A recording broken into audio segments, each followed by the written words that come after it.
Let's go south. All of you are actually going south. This is the direction of south, this way. And if you go 8,000 kilometers out of the back of this room, you will come to as far south as you can go anywhere on Earth, the pole itself. Now, I am not an explorer. I'm not an environmentalist. I'm actually just a survivor. And these photographs that I'm showing you here are dangerous. They are the ice melt of the South and North Poles. And ladies and gentlemen, we need to listen to what these places are telling us. And if we don't, we will end up with our own survival situation here on planet Earth. I have faced head-on these places, and to walk across a melting ocean of ice is without doubt the most frightening thing that's ever happened to me. Antarctica is such a hopeful place. It is protected by the Antarctic Treaty, signed in 1959. In 1991, a 50-year agreement was entered into that stops any exploitation in Antarctica. And this agreement could be altered, changed, modified, or even abandoned starting in the year 2041. Ladies and gentlemen, people already far up north from here in the Arctic are already taking advantage of this ice melt, taking out resources from areas already that have been covered in ice for the last 10, 20, 30,000, 100,000 years. Can they not join the dots and think, why is the ice actually melting? This is such an amazing place, the Antarctic. And I have worked hard for the last 23 years on this mission to make sure that what's happening up here in the north does never happen, cannot happen in the south. Where did this all begin? It began for me at the age of 11. Check out that haircut, it's a bit odd. And at the age of 11, I was inspired by the real explorers to want to try and be the first to walk to both poles. I found it incredibly inspiring that the idea of becoming a polar traveler went down pretty well with girls at parties when I was at university. That was a bit more inspiring.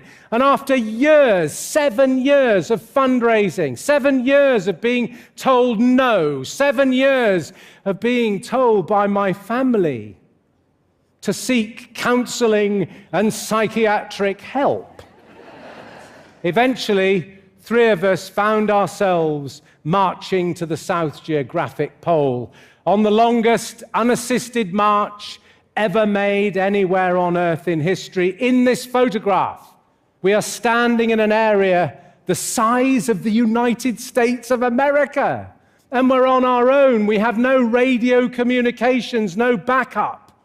Beneath our feet, 90% of all the world's ice, 70% of all the world's fresh water. We're standing on it. This is the power of Antarctica. On this journey, we faced the danger of crevasses, intense cold, so cold that sweat turns to ice inside your clothing, your teeth can crack, water can freeze in your eyes. Let's just say it's a bit chilly.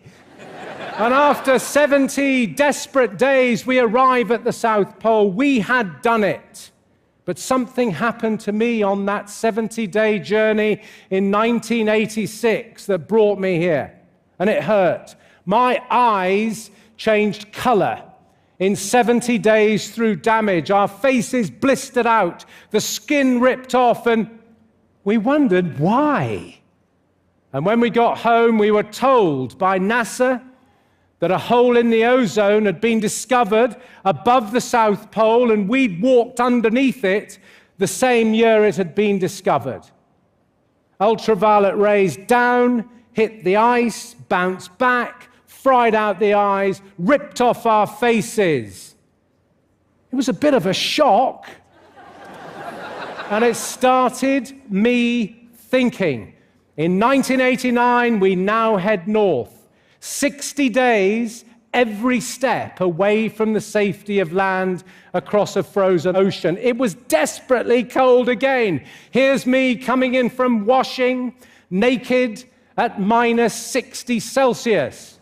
And if anybody ever says to you, I am cold, if they look like this, they are cold, definitely. And 1,000 kilometers away from the safety of land, disaster strikes. The Arctic Ocean melts beneath our feet 4 months before it ever had in history. And we're 1,000 kilometers from safety. The ice is crashing round us, grinding, and I'm thinking, are we going to die? But something clicked in my head on this day as I realized we as a world are in a survival situation. And that feeling has never gone away for 25 long years. Back then, we had to march or die. And we're not some TV survivor program. When things go wrong for us, it's life or death. And our brave African-American, Darrell, who would become the first American to walk to the North Pole, his heel dropped off from frostbite, 200 clicks out. He must keep going. He does. And after 60 days on the ice, we stood at the North Pole. We had done it. Yes, I became the first person in history stupid enough to walk to both poles, but it was our success. And sadly, on return home, it was not all fun. I became very low. To succeed at something's often harder than actually making it happen. I was empty, lonely, financially destroyed. I was without hope. But hope came in the form of the great Jacques Cousteau, and he inspired me to take on the 2041 mission.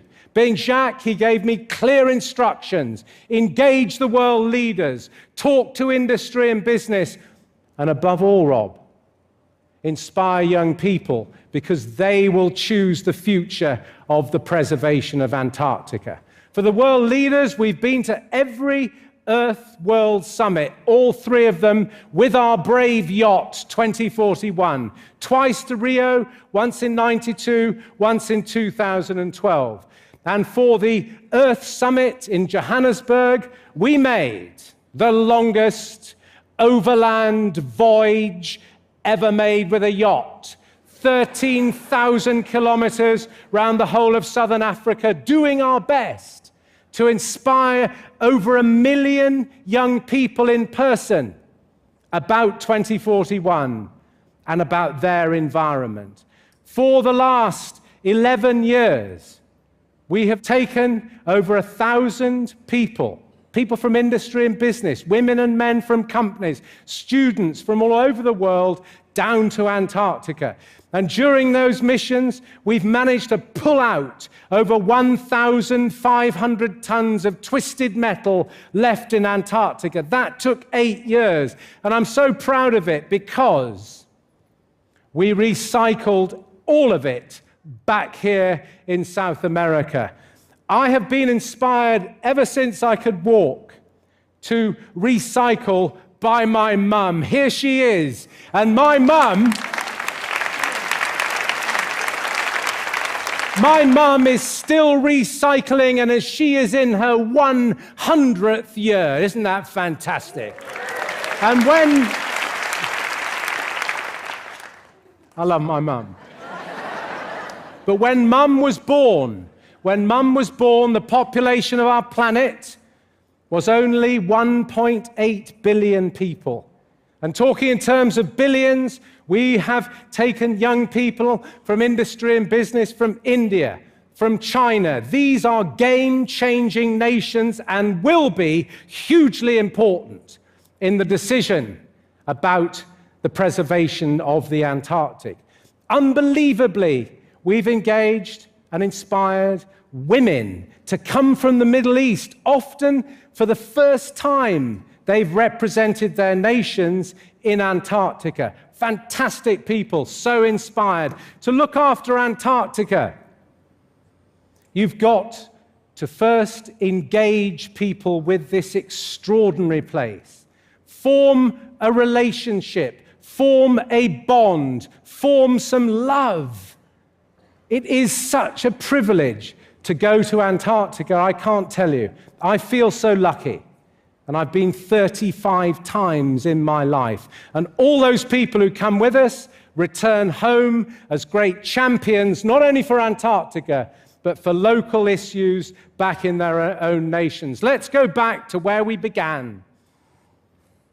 The ice melt of the North and South Poles, and it's not good news. NASA informed us 6 months ago that the Western Antarctic ice shelf is now disintegrating.